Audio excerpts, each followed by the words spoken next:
I mean, it's such a frustrating paradox, isn't it?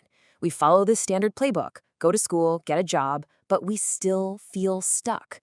So today, we're going to deconstruct 10 hidden traps of a so-called normal life, the ones that are quietly stopping you from building real wealth and, more importantly, real freedom. And this quote, this really gets to the heart of it. That stability we're all taught to chase, the steady job, the mortgage, it can actually become a cage. Yeah, it's comfortable, for sure, but it comes with these hidden costs that just completely limit our ability to grow.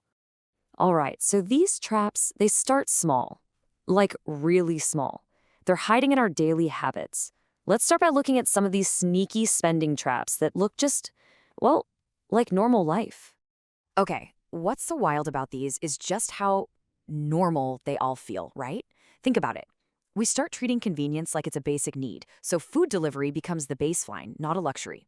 We feel this pressure to have an epic, memorable weekend, so we just throw money at it to feel alive.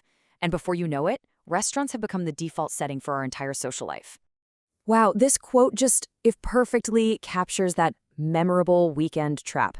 It really makes you stop and wonder, are you actually building a life you love, or are you just paying a weekly rental fee for a distraction?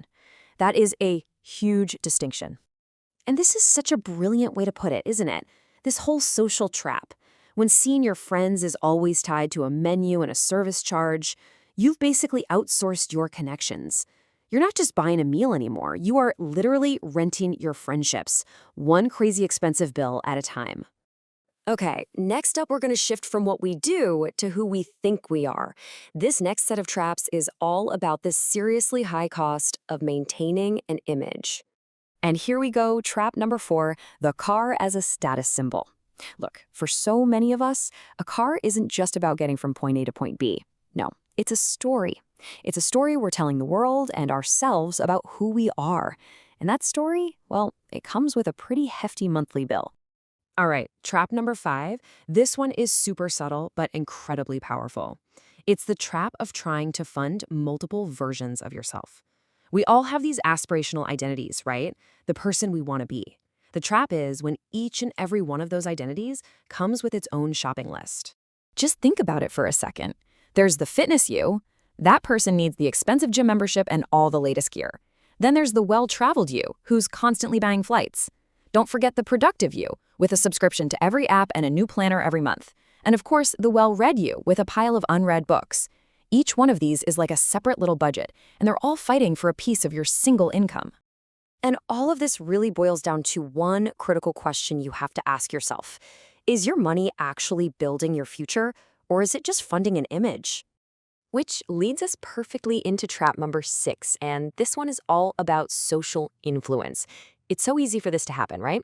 We start hanging out with people who have a little more, let's say, financial runway. And then, subconsciously, their normal starts to become our new baseline. We start copying their vacation spots, their restaurant choices, all without having the income to actually support it. Okay, this brings us to our final and maybe the most important set of traps. And these aren't about spending money. They're about your mindset. We're talking about the comfort cage. So there are 4 big traps that lock us inside this cage. First up, number 7, we start outsourcing basic competence, basically turning skills into a subscription.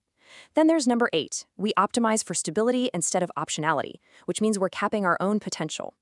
Trap number 9 is that classic lifestyle lock-in, where our spending expands to meet our income, locking us into these huge monthly costs. And finally, number 10, comfort itself starts to compound, and it makes us totally resistant to any kind of risk or change. So let's take a closer look at that trade-off, because it's huge. Stability. It feels safe, right? It's predictable. But that predictability comes with a hard ceiling on your growth. Optionality, on the other hand, embraces a bit of uncertainty. It's about being agile, being ready to seize opportunities that you just won't find on a predictable path. Yeah, it might feel riskier in the short term, but its potential, it's completely uncapped. And here's the thing about a life that's totally optimized for comfort. It slowly, quietly changes who you are. You shift from being a builder, someone focused on creating what they don't have yet, to being a maintainer, someone who's just focused on protecting what they already have. And that one shift, that's what makes you afraid to risk, afraid to grow, afraid to build anything new. Okay, so if that's the cage, how do we get out of it? The final part of our discussion today is about a really powerful mental model for escaping this predictable path completely. And here it is. It's called the cake method. Now, think about it. The conventional path, the normal life, tells us we have to do all the work from scratch. We have to bake the entire cake ourselves. But this method suggests that's not always true. Sometimes the real key to success is just being in the right room when the cake is being served. This idea completely reframes success. Instead of just thinking about more effort, more grinding, it makes you think about positioning. The fastest way to get ahead isn't always working harder. It's about positioning yourself where opportunity and capital and ideas are already moving. So I'm going to leave you with this final thought to chew on. Take a look at your career, your network, your whole environment. And for just a moment, forget about working harder. Instead, just ask yourself this one question. What room are you in?